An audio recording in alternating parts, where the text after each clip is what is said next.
우리는 늘 할까 말까 박수를 치려면 확 쳐야 되는데 이거 쳐야 되나 말아야 되나 고민하는 거. 하나님 앞에 영광 돌려드립니다. 십자가에서 못 박혀 죽으신 예수님께서 무덤문을 여시고 말씀하신 대로 사흘 만에 오늘 새벽에 안식 후 첫날 부활하셨습니다.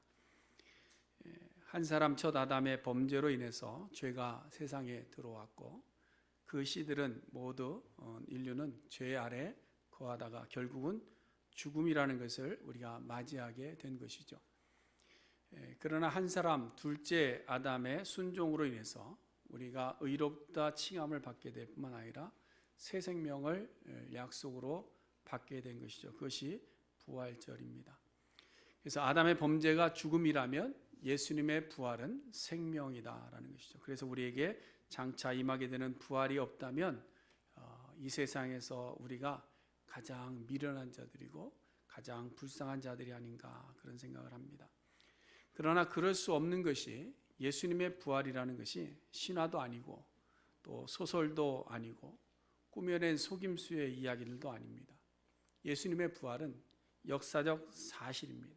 이것을 많은 사람들이 증언하고 있기 때문에 그것은 거절할래야 거절할 수 없고 부정할래야 부정할 수 없는 것이 예수님의 부활입니다. 예수님의 부활의 분명한 증거들이 얼마나 많이 있는가 하면 먼저 증인들이 있는데 가장 먼저 예수님의 부활을 확인한 사람이 막달라 마리아이죠. 그리고 막달라 마리아와 다른 여러 명의 여인들인데 예수님의 시신을 아리마대 사람 요셉이 요청해서 무덤에 장사 지낸 것을 이 마리아와 여러 여인들이 확인을 합니다. 그리고 안식일에 가서 향품을 준비하고 안식일을 지낸 다음에 바로 무덤으로 갔어요. 근데 무덤에 와보니까 어제 분명히 돌문이 닫혀져 있었는데 그 돌문이 옮겨져 있는 것을 보았고 또 그 안에 있던 천사가 부활의 소식을 여인들에게 알려주었습니다.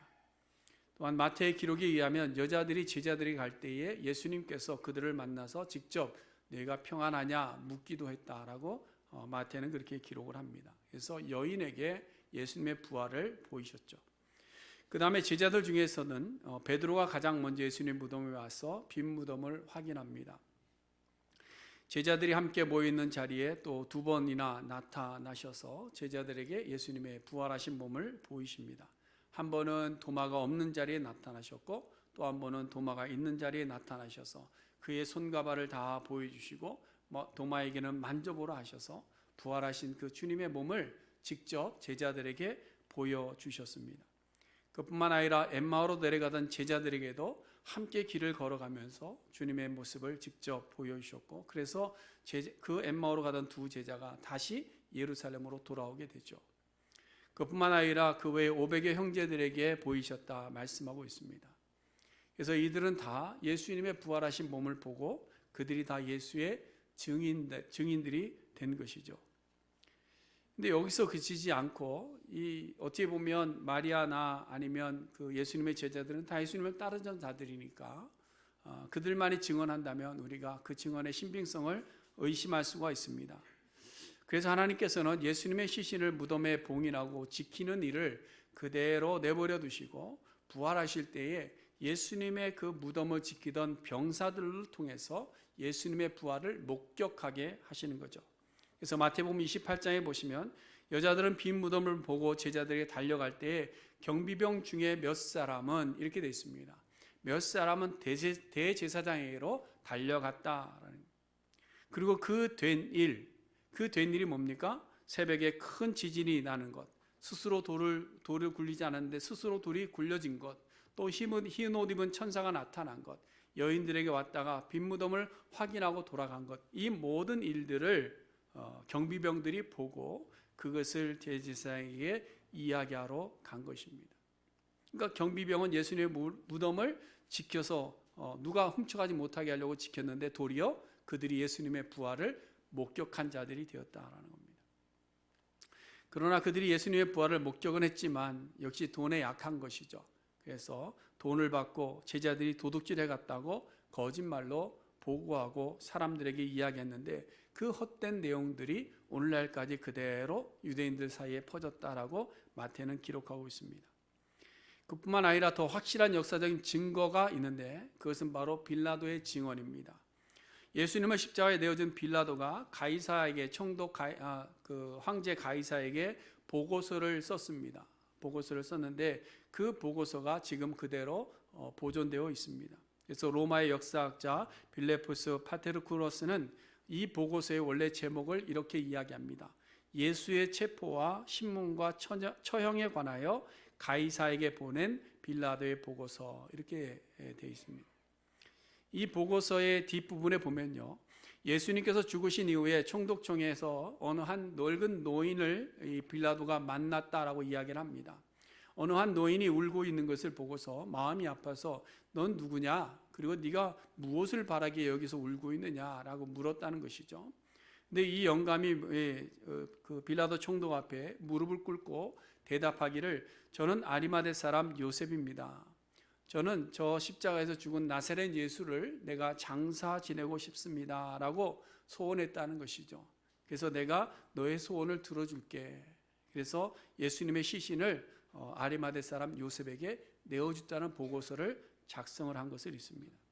그뿐만 아니라 빌라도는 이 요셉을 보낼 때에 자신의 부관을 따로 보냈다고 그랬습니다. 거기에 보고서에 기록하기를 말류스라는 이름을 직접 거명을 했는데요, 이 병사를 데려가서 매장하는 것을 돕도록 이렇게 한 것이죠. 그뿐만 아니라 며칠 후 그의 무덤이 비어 있었고 그 사실을 제자들이 전파하고 했다는 내용도 그대로 보고서에 기록을 하고 있습니다.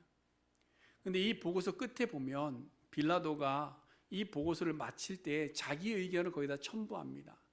근데 내 생각에는 하면서 첨부한 것이 뭐냐? 나는 진실로 이 사람은 하나님의 아들이었다라고 말하고 싶습니다 라는 것을 첨부했다는 것이죠. 그러니까 빌라도 총독이 자기의 손으로 재판에 넘긴 그 예수가 부활했다는 사실에 대해서 인정을 했고 그것을 보고서 내용에 그대로 기록했다라는 겁니다. 그래서 이 빌라도의 입을 통해서도 예수님의 부활이 역사적 사실임을 분명하게 우리에게 보여주고 있는 것이죠. 여기에 우리에게 한 가지 더 증명되는 것이 바로 아리마대 사람 요셉의 빈 무덤입니다. 예수님께서는 분명히 아리마대 사람이 가지고 있었던 그 무덤에다가 예수님을 장사 지냈고 그 무덤이 지금 비어 있다는 것을 통해서 우리에게 예수님의 부활을 증언하고 있다는 겁니다. 이러한 증언들, 두세 사람도 더 되고 제자들도 지켰던 자들까지 십자가에 내어준 자들까지 모두가 동일하게 이야기하는 것이 뭐냐? 예수님은 부활하셨다. 십자가에 내가 처형한 그 예수가 부활하셨다라는 겁니다. 그것을 어떻게 보여주느냐? 빈 무덤으로 증명하고 있다라는 거예요. 빈 무덤으로. 그러므로 예수님은 부활하셨고 예수님의 부활은 우리 모두에게는 또한 부활의 첫 열매가 되셔서 우리로 하여금 부활의 소망을 가지게 한 줄로 믿습니다. 이것을 믿는 것, 이것을 내 마음에 가지고 간직하고 살아가는 것이 바로 부활의 신앙입니다. 그래서 이 부활의 신앙은 기독교 신앙의 가장 기본입니다. 가장 핵심입니다. 그러므로 여러분, 우리가 이 부활의 신앙이 없으면 우리는 무익한 사람들입니다. 우리가 이 부활을 믿지 못하고 신앙생활하는 것은 그저 종교생활에 지치지 않는 것입니다. 그러므로 여러분, 우리가 예수님이 분명히 십자가에 죽으셨고 또한 부활하셨다는 이 놀라운 사실을 마음으로 믿고 우리 입으로 고백할 수 있는 우리 모두가 될 수 있기를 간절히 바랍니다. 그럼 예수님의 이 빈 무덤은 부활의 역사적 증거물인 동시에 예수님의 부활이 우리에게 제공하는 영적인 교훈이 있습니다. 그 교훈에 대해서 우리가 조금 생각해 보려고 하는데요. 첫 번째로는 비어있는 예수님의 무덤이 무엇을 의미하는가? 그것은 진리는 반드시 승리한다라는 겁니다. 진리는 승리한다. 진리는 가둬둘 수 없다라는 것이죠. 여러분, 예수님께서는 30년 동안 가족들과 함께 성장했습니다. 그리고 3년을 사역하셨죠. 근데 복음서에 보면 예수님의 생애 33년 전체를 다 기록하고 있지는 않았습니다. 뭐 어떻게 잘하셨고 뭐 학교는 뭘 했고 이런 거는 아무것도 기록하지 않습니다. 처음에는 탄생기사에 영하기에 나오죠. 영하기. 영하기는 좀 비교적 자세하게 기록하고 있습니다. 뭐 청소년기는 뭐죠? 성전에 올라갔던 것밖에 없습니다. 그리고 대부분이 어디에 집중하고 있느냐? 3년 공생애에 집중하고 있습니다. 그런데 처음 탄생 기사를 보면 유대인의 왕으로 오신 예수님께서 세상은 어떻게 그를 대우했느냐? 그를 죽이려고 했다는 거예요. 세상은 그 진리를 죽이려고 했다는 겁니다. 그래서 무고한 2세 미만의 아이들까지 다 죽여가면서까지 예수를 죽이려고 애를 썼던 겁니다. 그래서 어쩔 수 없이 예수님은 애굽으로 도망까지 가셨고, 또 12살이 되어서 성전에 올라가셨을 때에 예수님 성전에서 랍비들을 가르치고 많은 사람들에게 가르치고 있을 때에 그 부모가 제지하기도 했습니다. 예수를 숨기려고 했던 것이죠. 또 공생애를 시작하신 이후에는 아예 이제 공개적으로 바리새인과 대제사장과 사두개인들이, 서기관들이 예수님을 반박하고 예수님을 도전하고 예수님을 억누르려고 시도했던 겁니다. 그 절정이 바로 뭐냐? 예수님의 십자가 사건이고 무덤에 봉인된 사건입니다. 그래서 예수님께서 무덤에 들어가시는 사건은 단순히 죽으셨기 때문에 장례를 지내는 것이 아니라 온 세상에 진리 되시는 예수 그리스도를 무덤 안에다가 감춰놓고 봉인하고 세상에 비진리로 득세하기 위해서 예수를 가두었다라는 것입니다. 그것을 우리에게 이야기하고 있는 거예요. 여러분, 그렇다고 해서 예수님이 무덤 안에 머물러 계시느냐, 갇혀 계셨느냐? 아니죠. 진리는 무덤 안에 있을 수가 없었습니다. 진리는 무덤 안에 갇혀 있을 수가 없었어요. 진리 되시는 예수님께서는 내가 사흘 만에 다시 살아날 것이다 말씀하신 대로 그 무덤을 해치고 부활하신 겁니다. 그러므로 세상이 아무리 예수 그리스도를 가둬둔다 할지라도 그것이 불가능한 거예요. 근데 예수님만 가둬두었느냐? 그렇지 않습니다. 온 세상은 죄악이 들어온 이후부터 계속해서 한 것이 뭐냐면 진리를 자꾸 억누르는 겁니다. 진리가 전파되지 못하도록, 진리가 득세하지 못하도록 만드는 겁니다. 그 성경에 보면 그것을 다 보여주고 있어요. 여러분, 베드로를 아시죠? 베드로. 사도행전에 보시면 오순절 성령께서 강림하신 이후에 제자들이 권능을 받습니다. 그리고 예루살렘 교회가 세워지죠. 그리고 이제 사도들이 나가서 복음을 전하기 시작하는데 여기에 베드로의 설교가 가장 먼저 나옵니다. 이 베드로가 변화된 이후에 권능을 받고 설교를 하는데 한 번 설교에 3,000명이 회개하고 돌아왔다는 거예요. 베드로의 능력이 저에게 있었으면 좋겠어요. 설교 한 번에 3,000명이 회개하고 돌아오는 이 역사. 또 길 가다가 안진뱅이가 있는데 안진뱅이가 예수의 이름으로 그를 일으켜 세우는 놀라운 역사를 행하기도 합니다. 그런데 이 진리의 외침을 보고 제사장들과 성전 맡은 자들과 사두개인들뿐만 아니라 관리들과 장로들까지, 서기관들과 대제사장 다 몰려들어서 베드로를 책망합니다. 책망합니다. 네가 무슨 권위를 가지고 지금 이런 얘기를 하고 있고 네가 왜 이런 짓을 하고 있느냐. 그러면서 이 베드로를 가두려고 애를 썼습니다. 그런데 뜻을 이루지 못했죠. 결국은 서약을 바꿔서 놓아줘야만 됩니다. 그래서 그들이 뭐라고 이야기했느냐? 사도행전 4장 18절에 보면 그들을 불러 경고하여 도무지 예수의 이름으로 말하지도 말고 가르치지도 말아라. 진리 되시는 예수 그리스도를 묶어두려는 노력입니다. 진리 되시는 예수 그리스도가 세상에 증거되지 못하도록 가로막는 겁니다. 여러분, 그렇다고 해서 진리가 감춰졌습니까? 아니잖아요. 베드로가 뭐라고 이야기합니까? 답변을 뭐라고 하죠? 아이고 무서우니까 다시 또 잡혀올 수 있으니까 네 그러겠습니다. 그러고 간 것 아닙니다. 우리가 보고 들은 것을 말하지 않을 수는 없다. 우리는 그 진리를 말하지 않을 수가 없다. 진리를 우리의 입으로 뱉지 않고서는 견딜 수가 없다. 이 이야기를 하고 있는 거예요. 여러분, 사도 바울도 마찬가지입니다. 사도 바울은 정말 수없이 매를 맞았습니다. 돌에 맞기도 했습니다. 옥에 갇히기도 했습니다. 그 한 예로 바울이 빌립보에서 복음을 전하는데 사도 바울이 기도하는 곳을 찾으러 가다가 귀신 들린 여종이 있었어요. 그래서 그 귀신 들린 여종에 의해서 귀신을 쫓아냅니다. 그것도 예수의 이름으로 쫓아냈어요. 그런데 그 일로 인해서 어떤 일이 생겨납니까? 그 여종, 점치는 여종의 주인이 쫓아와서 관리들과 협작해서 사도 바울을 감옥에 가둬버린 거예요. 가둬버렸습니다. 왜? 그 일을 못하도록, 귀신을 내쫓아버릴 일을 못하도록, 진리를 묻어버리려고 노력한 거예요. 왜? 자신들이 귀신 들린 그 여인을 통해서 점치면서 비진리로 자기들이 돈벌이를 하고 있었는데 그것을 할 수 없으니까 그 진리를 감옥에 가두고 자신들의 비진리를 드러내려고 힘썼다는 겁니다. 그런데 하나님의 진리는 그 감옥에 그대로 갇혀 있을 수가 없었죠. 예수님의 부활하실 때 나타난 현상이 그대로 빌립보 감옥에 동일하게 일어나고 있는 것을 보지 않습니까? 분명히 옥문은 굳게 닫혀져 있었습니다. 돌문이 봉인된 것처럼 옥문이 분명히 봉인되어 갇혀 있었고, 그 앞에 지키는 자가들이 있어서 간수가 그 문을 지키고 있었습니다. 그런데 한밤중에 큰 지진이 나고 옥문이 흔들리면서 옥문이 열려버립니다. 묶였던 착고가 한 번에 풀려버리게 됩니다. 그리고 그 자리에서 예수님의 무덤을 지키던 자들은 부활을 보고도 돈의 매수가 되어버렸지만 빌립보의 간수는 좀 달랐어요. 옥문이 열리고 갇힌 자들이 착고가 다 풀린 것을 보고 자결하려고 했는데 사도 바울이 그것을 말립니다. 그래서 사도 바울이 전하는 복음을 듣고 이 간수가 구원을 받게 되는 것이죠. 뭐냐? 세상은 진리를 가두려고 하고 세상은 복음에 전파하는 것을 막으려고 하는데 진리는 막을 수가 없더라. 이것이 무엇을 증명하는가 하면 하나님의 진리는 절대로 세상이 막아낼 수가 없다라는 사실입니다.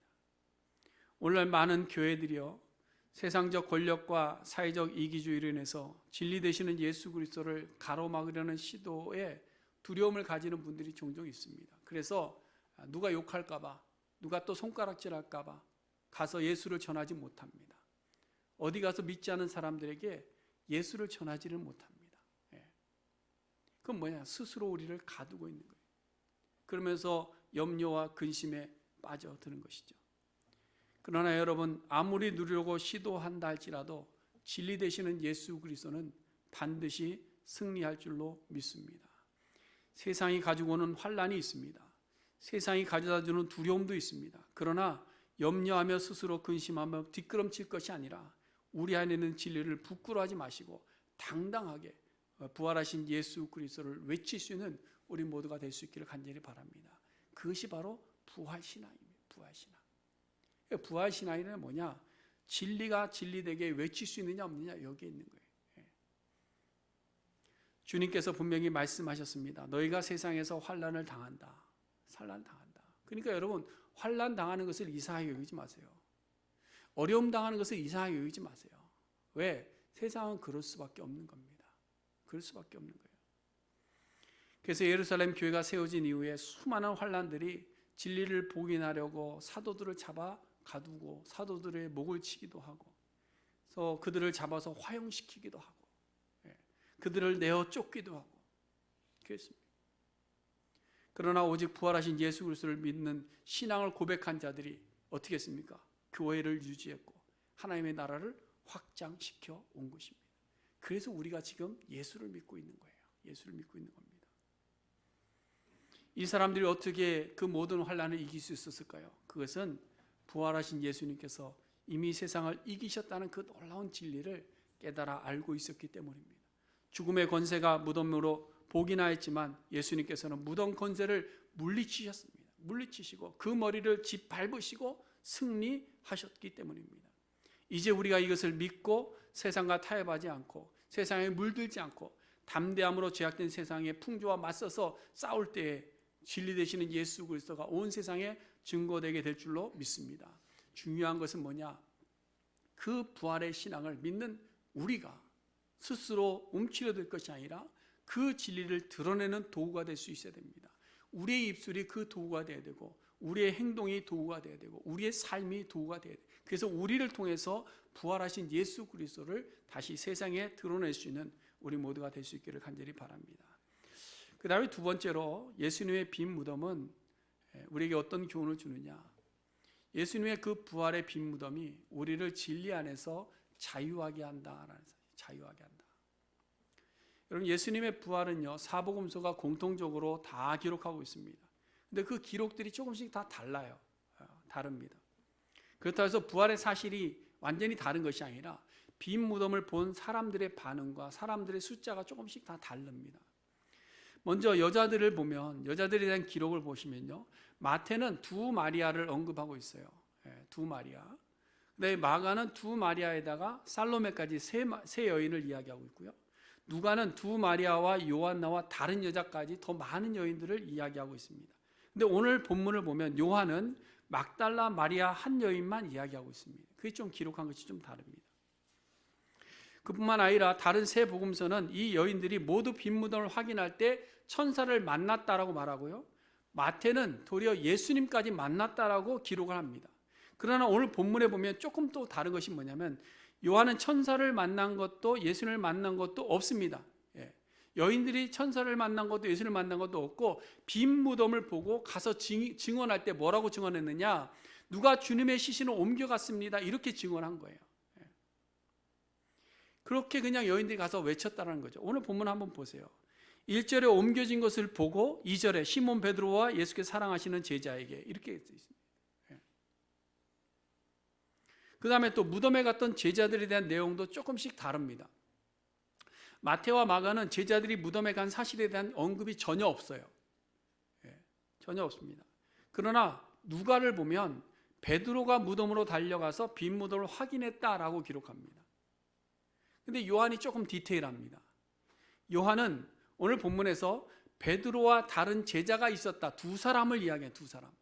그 다른 제자가 베드로를 또한 앞질러 갔지만 다른 제자가 무덤에 들어가지 않고 멈칫거리고 있을 때 베드로가 먼저 들어갔고 그 다음에 따라서 이 두 다른 제자가 들어갔다. 이것을 이야기하고 있습니다. 그리고 좀 더 이상한 것은 뭐냐면 9절 말씀에 보니까 그들은 성경에 그가 죽은 자 가운데 다시 살아나야 하리라 하신 말씀을 아직 알지 못했다. 이렇게 돼 있어요. 그리고 또 8절 보세요.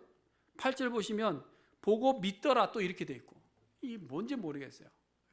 믿더라 그리고 그 다음에는 알지 못하더라 이렇게 나와 있고 여기 다른 제자가 누구냐 하면 이 요한복음을 기록한 요한 자신인 줄 압니다. 근데 보세요. 8절과 9절 말씀에 보면 보고 믿었다라는 말과 알지 못했다라는 말이 좀 상충되고 있는 건데요. 또 두 제자가 여자들의 이야기를 듣고 예수님의 시신이 없어졌다라는 말을 전해 들은 겁니다. 그럼 믿었다라는 말은 뭘까? 여인들의 말을 믿었다라고 볼 수 있는 거죠. 그렇죠? 여인들이 예수님의 시신이 없어졌습니다 라고 이야기할 때에 그걸 의심한 거예요. 베드로와 요한이 쫓아가 봐서 정말로 없어졌는지 확인하려고 달려갔는데 정말로 들어가 보니까 없는 거예요. 그 말을 믿었다. 그러면서 또 반신반의했겠죠. 정말 부활하셨을까? 왜냐하면 그들이 아직 성경에 대한 다시 살리라 하신 말씀을 아직 알지 못했기 때문에 부활에 대한 확실한 확증이 없기 때문에 믿은 것은 뭐야? 시신이 없어진 것은 믿었는데 부활은 아직 믿지 못한 겁니다. 그럼 언제 믿었느냐? 우리가 오늘 읽지는 않았는데요. 19절 말씀에 보시면 새벽에 부활하신 예수님이 저녁 때가 되어서 제자들이 모인 곳을 방문하게 됩니다. 여기 19절에 보시면 제자들이 유대인을 두려워하여 모인 곳이라고 되어 있는데요.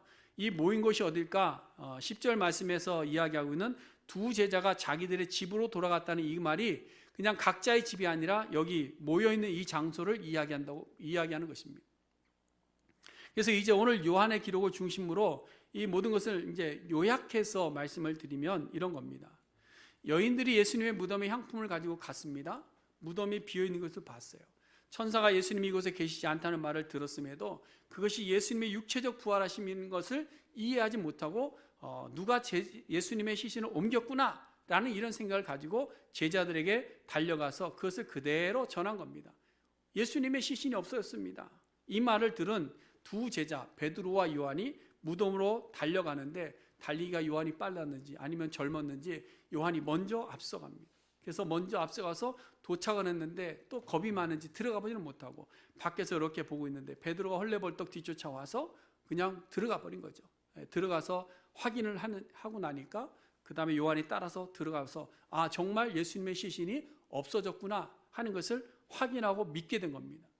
그러나 아직 예수님께서 부활하셨다는 확신은 없는 거예요. 시신이 없어진 것은 확인하고 그래서 다시 유대인들의 공격을 두려워해서 모인 곳으로 갔고 그곳에 함께 모여있는 중에 예수 그리스도를 만나는 거예요. 그러니까 예수님이 부활하신 그 예수님의 몸을 가지고 제자들에게 나타날 때에 제자들이 어떻게 했어요? 놀라서 그러죠. 놀라서. 유령인가 하여.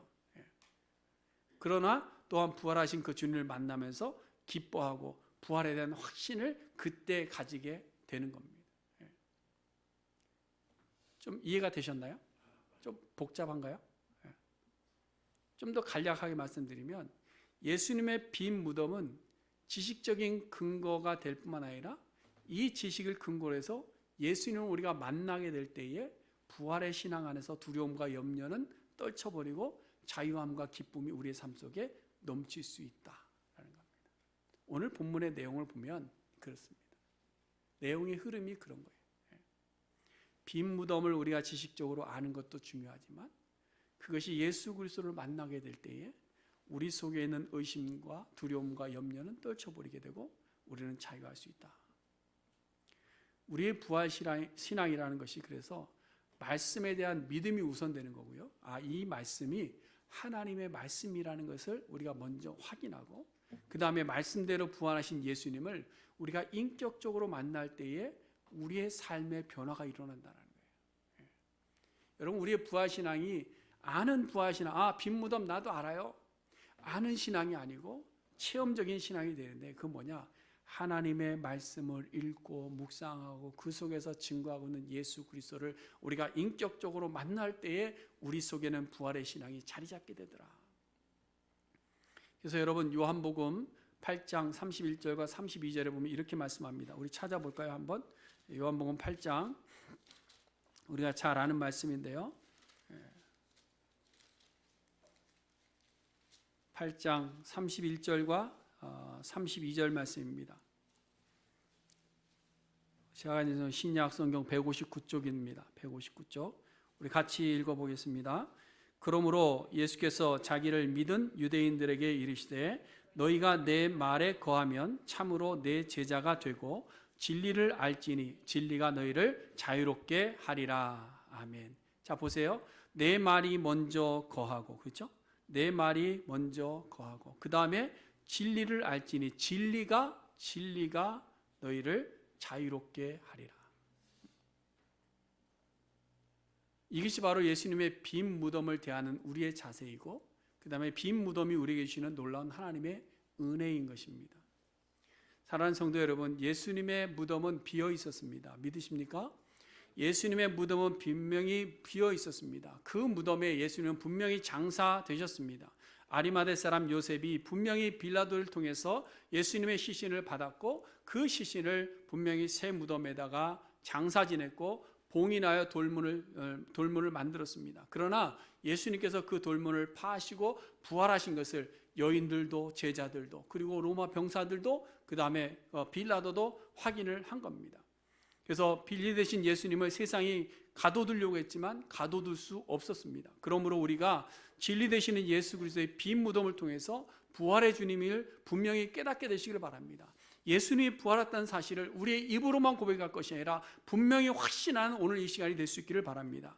그리고 아는 것으로 우리가 부활의 신앙을 가지는 것이 아니라 예수 그리스도를 간절히 구하고 찾고 모여서 기다릴 때에 주님이 우리를 찾아오시는 거예요. 우리가 예수를 간절히 구하고 찾고 모여서 주님을 기다릴 때에 주님은 우리 안에 찾아오시는 줄로 믿습니다. 그 주님이 우리에게 평안하냐 말씀하시고 그 주님이 우리에게 진정한 자유를 주셔서 진리로 하여금 우리로 자유롭게 한다는 사실입니다. 그것을 우리가 무엇으로 첫 발을 디딜 수 있느냐? 빈 무덤이 우리에게 그것을 증명해 보여주고 있다는 사실입니다. 그러므로 오늘 우리가 예수님의 비어있는 이 무덤을 확인하고 이제 진리 되시는 말씀 안에서 부활하신 주님을 만나 죽음의 두려움과 염려를 여러분 이기시고 진리 안에서 참된 자유를 누릴 수 있는 우리 모든 성도님들 될 수 있기를 부활하신 예수님의 이름으로 간절히 축원해 드립니다. 기도하겠습니다.